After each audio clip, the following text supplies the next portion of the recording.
Hey shy people, what is your worst experience? I wouldn't say this is my worst experience, but it's amusing to me. I was setting up a network in a small satellite office and was still working when the last other person left. It was nighttime and they didn't see me or know I was still there, so they turned out all the office lights as they left. I left them off because I enjoy working in the dark and do it often. After like an hour, another worker came back into the office to do something or another, and rather than have to say hi, I opted to hide under the desk I was at in an open office as a 35-year-old man.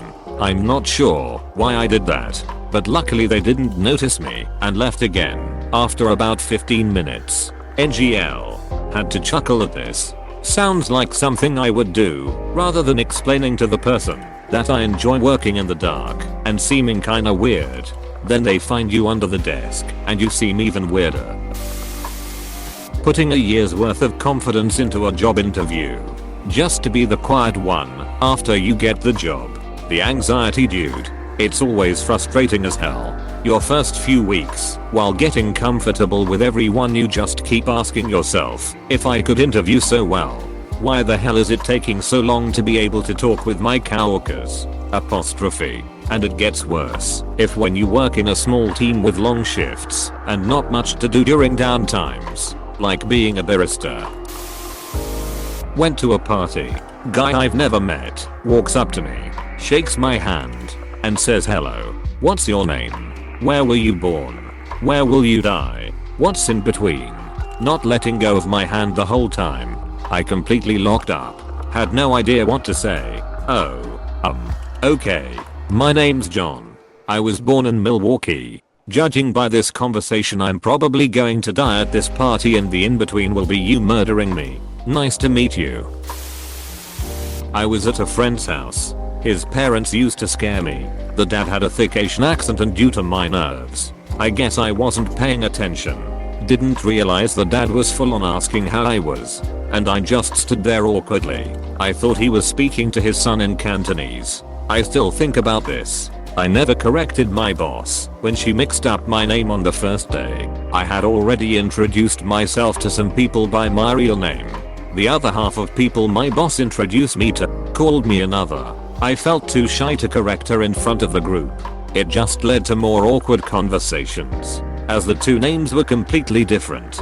I have a bar that I used to go to in the before times where I would play darts with some friends. It's a small bar, so the one bartender learned most people's names. It was after a few weeks that I realized that he was calling me the wrong name.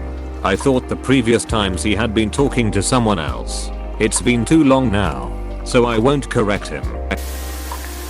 In my high school Spanish class, some kid screamed, "Do you ever talk at me?" in front of the entire class. Super embarrassing at the time, but hilarious to look back on.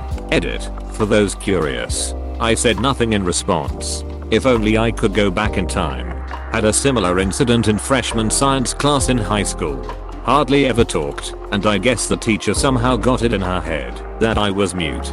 She came up to me early one morning just before class with a sign language interpreter and asked if I needed participating in class. Looked her dead in the eye and said I can talk. She turned about 7 different shades of red before telling the interpreter they wouldn't be needed. Poor soul was just trying to help. No good deed goes unpunished. Teacher. I'm a bit shy when first meeting people, so after getting to know me, I often hear, "When I first met you, I thought you were such a bitch." Cool. I get told that I seem intimidating, which I always find bizarre. When you don't talk, they don't know about you, what you like to do, where you're from, etc. So you become an unapproachable unknown. As someone who gets called intimidating a lot, this is enlightening. Thank you. Sat at the back of the class in Spanish when the teacher from the front asks a question. Being the little nerd I was in school, my hand shot up. The teacher then looked over, pointed directly at me and said, "See, señorita." I was a very feminine, underdeveloped and late through puberty 15-year-old boy with longer than usual hair. I stopped answering any teacher's questions willingly from that point. Mandatory speech class when I was a freshman in college. I'd do the thing, then go back to my dorm and throw up. Really freaked out my roommate, who I barely spoke to. 5 speeches that semester. It was a nightmare. I really ducking hate public speaking with a passion.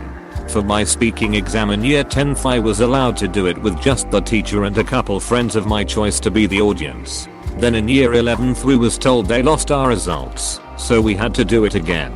I cried in class, but was too shy to tell anyone why. Had to do it in front of the whole class, but was allowed to just stand at my desk. Didn't help much, and I still hate it. Had a high school buddy who was sworn to silence to most people, even teachers. Yet a select few kids he'd talk to. Funniest guy I've ever met. Said he's gone full years without saying a word to his own teachers. We had this kid in my high school, too. I had him in a lot of my classes, and no teacher was ever able to get a single word out of him the entire 4 years, including an extremely persistent Cubano-Spanish teacher who made it a life's goal to get this kid to speak. One day in senior year, one of our teachers with a dark sense of humor is dicking around and poses a dead baby joke to class. How many dead babies does it take to fill up a bathtub? The silent kid, whom none of us had ever heard utter a damn word for nearly 4 years, answers without pause. 7. We all fucking died. I choose to believe this is all a setup for that one joke, and aspire to be like this. Nobody tell me otherwise. Going to a crowded party with one friend who really wanted to drag you along but then disappears. Where my damn panic button. Frantic button mashing. When you talk, and people say things like, oh I didn't know you could talk, or this is the first time I hear you talking. In the same vein as this, when I was a shy kid instead of a shy adult, I'd spend quite a while in my bedroom in order to get personal space away from my family, who are all chatterboxes. Almost every time I finally came out into the family room for a little bit of socializing, everyone would always make a huge deal of seeing me. I didn't even know you were here. Wow, she's socializing. She's out of her cave. And so many other things always said so derisively. Always made me just want to go back into my room to hide. My by far worst experience was living together with a roommate. I wasn't able to talk to them, and I thought they hate me. My shy buddy hated ordering coffee at the Starbucks in the Barnes & Noble bookstore. They cannot accept your order and take your money. They had about 6 questions they have to ask first. She couldn't stand it. I'd like a medium coffee. Do you want light roast or dark roast? We don't have medium. We have tall. Okay. Do you need space for cream? What's your name? Are you part of the bookstore club? Are you part of the Starbucks points? I'm not sure if I'm remembering it right, but I think at least once she panicked and walked away mid-interrogation. It's worst when English is not your first language. I was in California visiting my brother and we stopped at a Starbucks and he asked me to get him a coffee. The person taking the order asked me what I wanted and I told her. She didn't understand my accent. I tried a few times. Then my brother came back and she looked at him and asked if I speak English. I'm from England. Okay everyone, before we begin, why don't we go around the room and tell us a little about yourselves. I went from being the anxiously shy kid to the anxiously talkative person that has no filter and people find annoying. The worse the social tension gets. The more I talk, the worse I make it. The more I talk. I had a roommate, and I lived with for 2 months, while I subletted a room. I used to talk to him for hours like every night after work. In my head, I'd justify thinking I was overthinking it. That he doesn't hate me. Why would he talk to me for so many hours? But then again, we never hung out outside the apartment. We are both busy. That's it. He's never called me back or talked to me since I moved out. Kinda hard to dismiss that he thought you were crazy and only appeased you because he thought you would murder him in his sleep explanation. Well anyway, it turns out I can avoid being psychotically talkative and later screaming into my pillow regretting it if I just avoid people.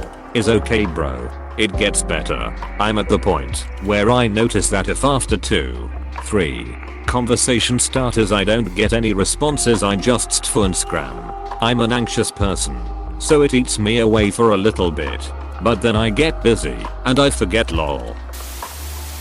Having a group of people sing happy birthday to you. I hate video calls.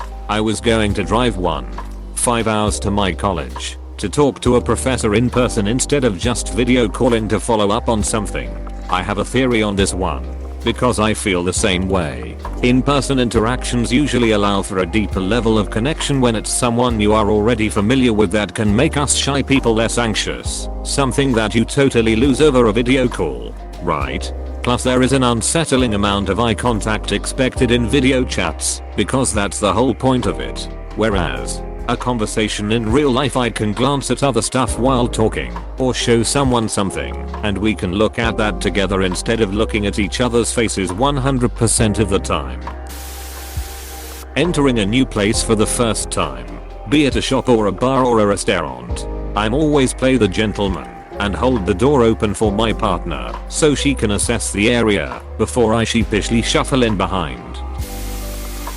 Worst one was probably when someone said, "Why don't you talk?" and I just shrugged, but they didn't get the joke and actually thought I was mute. I see this as an absolute win.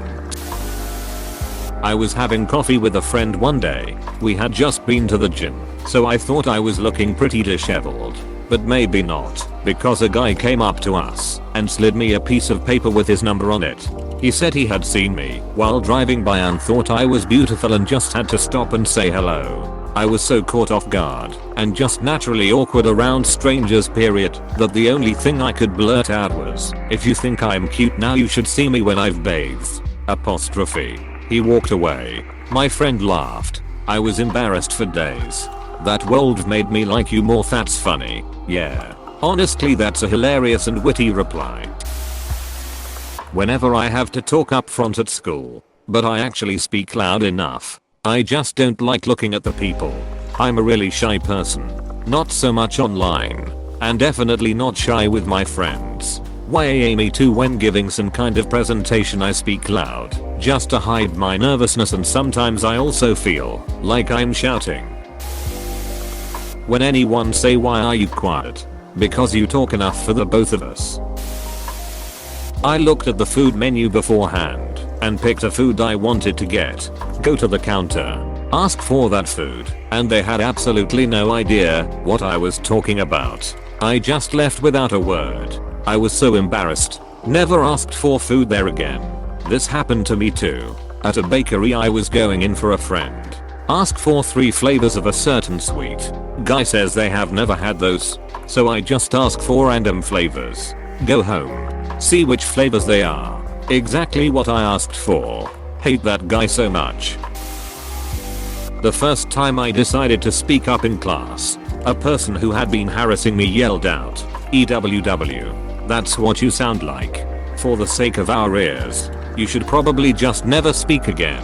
Apostrophe. I see stuff like this, and I just think, why would you say that? It literally costs nothing to not be an asshole for literally no reason. It was one of the worst days of my life. I still have trouble speaking up or talking to people in general for fear of the same reaction. I wish the teachers had stepped in when he said it. One of the popular girls liked me. I was too shy to do anything about it. I know that feeling. My time at high school would have been a lot different if I just had an ounce of self-confidence. You're quiet. You should talk more. You're loud. You should shut the duck up more. I was forced to join the debate team back in high school. I was in cross-examination debate where a pair of students debate another pair. We were on the defense for my very first debate, so our role was to oppose the other team's proposal. So when I went up to give the first rebuttal, I froze. Literally didn't say a word. I just stared at the judge and could not even think about what to say. The judge said to relax and just think of what the other team said and come up with anything that could be used to oppose them. I still drew blanks. After the allotted time expired, the other team had to question my rebuttal, to which the guy only asked one question. Do you understand our plan? Until this day, that's the most embarrassing thing that has ever happened to me. Thankfully, other debates went well. Hey PSSST. Please subscribe and like.